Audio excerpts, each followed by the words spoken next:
Good morning, everybody. Oh my gosh, Tuesday, March the 31st. It's crazy that March is almost over and April 1st is almost here. We might have a little fun on April Fool's Day. I'm not going to lie. That might be a fun thing to do tomorrow. I'm not sure. So, anyway, good morning. I've got my coffee, and here we go with our Tuesday agenda on our AMI day number 7. I think the seventh day that we've been out in this crazy thing. We can start off with little Chuck Norris, like we try to do every morning. Chuck Norris was here and he chose scissors. Think about that for a minute. Think about your rock, paper, scissors game. And I think that's hilarious. So, anyway, kudos, cheers to your Chuck Norris joke of the morning. On this day in history in 1889, the Eiffel Tower is going to open up in Paris. I don't know if you guys have ever been to Paris. Hopefully, after this whole epidemic is over, if you guys have some travel plans, you might get to see the Eiffel Tower. Anyway, so that's kind of a neat thing in history on this day. Excuse me. So for today, AMI 7, we are going to talk about the Indian Removal Act. As Americans have won the Revolutionary War and they now have permission to move across those Appalachian mountain region, remember that whole proclamation of 1763 where King George says, yes, it's our land, but you can't live there because of the Native Americans.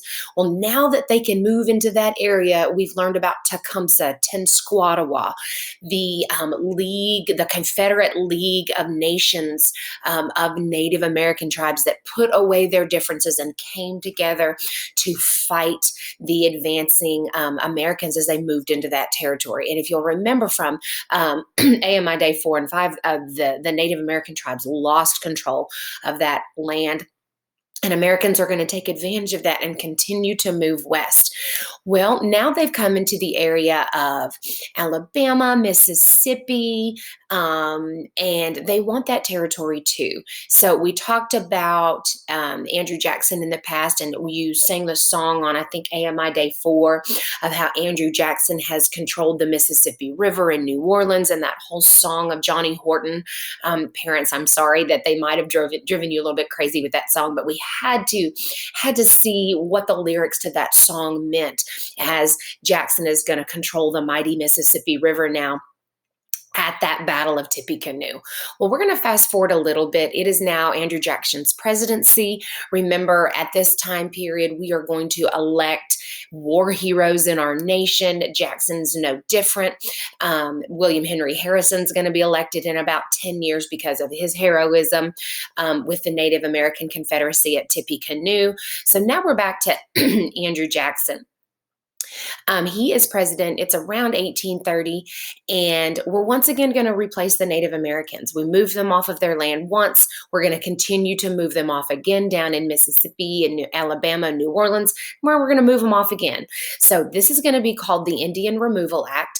I want you to open this YouTube video and just kind of have a brief synopsis of the descriptions of the Indian Removal Act and what it's going to mean for our Native American tribes.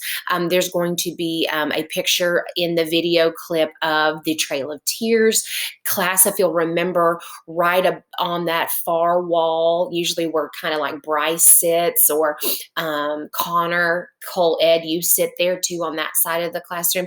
I've got that picture of the Indian Removal Act and the Trail of Tears. That's going to be the Cherokee Indian photograph as they're forced to move out so Americans can take their homeland. So it's not a very great part of America's history. And if I were in class, we would do so much more and talk about the Cherokee perspective, the Seminole perspective. We'll go into some more artwork of Andrew Jackson and what the Native Americans think of his reign. So anyway, we're just not quite going to be having enough time to do that. So watch the video for today. There's a reading article in Khan Academy that I want you to kind of flip through and read. And then I've got this Google document over the Indian Removal Act.